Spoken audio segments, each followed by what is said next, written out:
રાજકોટના લુધાવાડ ચોકના વેપારી વગર વાંકે પરેશાન। લુધાવાડ ચોકના ટાયરના વેપારી વગર વાંકે પરેશાન થયા। આશીર્વાદ એજન્સીના માલિક દિલીપભાઈ રૂગાણીનું બેંક એકાઉન્ટ સીઝ થયું। આંધ્રપ્રદેશની વિજયવાડાની સાયબર ક્રાઇમ પોલીસે 1.5 મહિનાથી ખાતું સીઝ કર્યું છે। સાયબર ક્રાઇમ આંધ્રપ્રદેશ તરફથી વેપારીને નોટિસ ફટકારાઈ છે। સાયબર ફ્રોડના 1500 થી 2000 રૂપિયા એકાઉન્ટમાં જમા થયા હતા। છઠ્ઠા લેયરમાં રૂપિયા જમા થવા છતાં એકાઉન્ટ અનફ્રીઝ કરવામાં આવ્યું નથી। એકાઉન્ટ ફ્રીઝ કરી દેવાતા વેપારીના તમામ વ્યવહારો અટકી ગયા છે। આ વિશે વધુ જાણકારી મેળવવા અમારા સંવાદદાતા પરાક્રમસિંહ આપણી સાથે લાઈવ જોડાયા છે। પરાક્રમ, કેવી રીતે આ જે વેપારી છે તે પરેશાન થઈ રહ્યા છે, શું છે આખો મામલો? લોધાવડ ચોકમાં આશીર્વાદ એજન્સીના જે ટાયરના વેપારી આપણી સાથે છે, આપણે એમની સાથે વાત કરીશું। વગર વાંકે તેઓ સાયબર ફ્રોડ સાયબરના જે ભોગ બન્યા છે, આપણે એમની સાથે વાત કરીશું। ભાઈ, આખી હકીકત શું છે? સાહેબ, મારે એવું છે ને, એકાઉન્ટ 11/11 બેંકવાળાએ ફ્રીઝ કર્યું છે। 11/11 મને બેંકમાં બોલાવી અને એવું કહેવામાં આવ્યું કે સાયબર સેલ દ્વારા તમારું એકાઉન્ટ ફ્રીઝ કરવામાં આવ્યું છે। એનું મને રીઝન બેંક કોઈ આપતી નથી અને શું કામ ફ્રીઝ કર્યું છે, કઈ એમાઉન્ટના હિસાબે ફ્રીઝ કર્યું છે, મને એનો કંઈ ખ્યાલ નથી।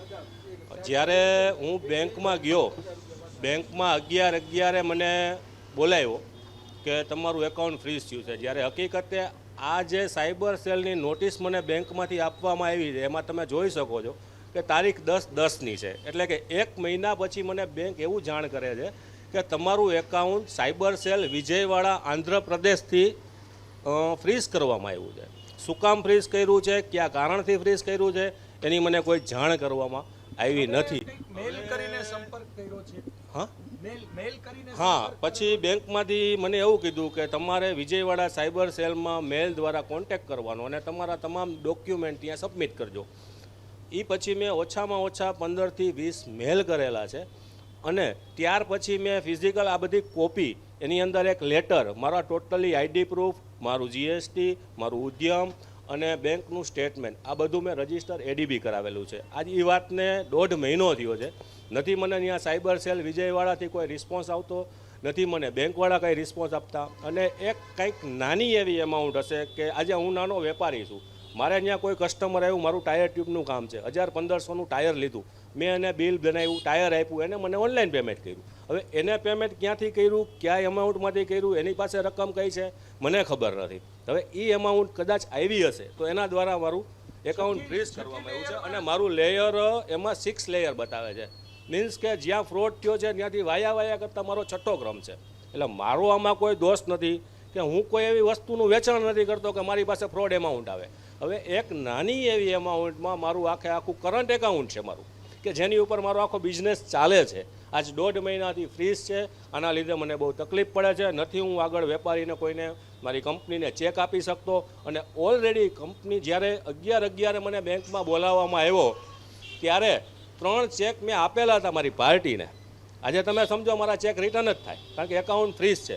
પછી મેં તાત્કાલિક એ પેમેન્ટ સ્ટોપ કરાવેલા છે અને પાર્ટીને કીધેલું છે કે આ ચેક ન નાખતા। અને વ્યવસાયને, ધંધાને અસર પડી રહી છે, સરકારને શું કહેવા માંગશો અને સાયબર જે પોલીસ છે એને શું કહેવા માંગશો? હું આમાં એટલું જ કહેવા માંગુ છું સરકારને કે કદાચ માની લ્યો કે કંઈ પણ ફ્રોડ થયો છે, હું તો નિર્દોષ છું। 1000-1500 રૂપિયા કે જે કાંઈ એમાઉન્ટ હોય એટલી એમાઉન્ટ કદાચ તમે વન ટાઈમ એમાં લિયનમાં રાખી દો, પણ બાકીની મારી એમાઉન્ટ તો મને યુઝ કરવા દો।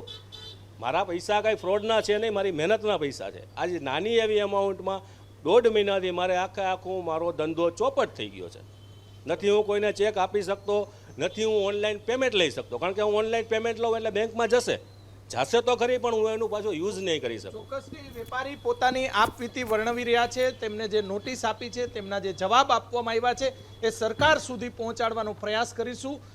જે રાજ્યના સાયબર વિભાગ છે તેમના દ્વારા જો વેપારીની કોઈ મદદ થઈ શકતી હોય, કેમ કે નાના વેપારી છે, રાજકોટના લોધાવડ ચોકમાં ટાયરનો વ્યવસાય કરે છે અને તેમના જે પિતા છે એ પણ વર્ષોથી જે ટાયરના વ્યવસાય સાથે જોડાયેલા છે। પેઢીનું ખાતું છે, પેઢીનું ખાતું સામે જ બેંક આવેલી છે, એ બેંકની અંદર જે સીઝ થઈ જતા અનેક મુશ્કેલીઓનો સામનો જે વેપારી કરી રહ્યા છે। આગામી સમયમાં રાજ્ય સરકાર દ્વારા અને સાયબર વિભાગ છે તેમના દ્વારા જો તેમની સહાયતા કરવામાં આવે અથવા તો તેમને મદદ કરવામાં આવે અને તેમનું જે ખાતું બ્લોક થઈ ગયું છે, રૂપિયા બ્લોક થઈ ગયા છે, માત્ર 1000 કે 1500 કે 2000 રૂપિયા જમા થવાથી, એ પણ છઠ્ઠી લેયરમાં જમા થયા બાદ તેમનું ખાતું બ્લોક થઈ ગયું છે. આગામી સમયમાં વેપારીની વહારે સરકારે અને સાયબર વિભાગના અધિકારીઓ છે તેમને આવવાની જરૂરિયાત છે. જી.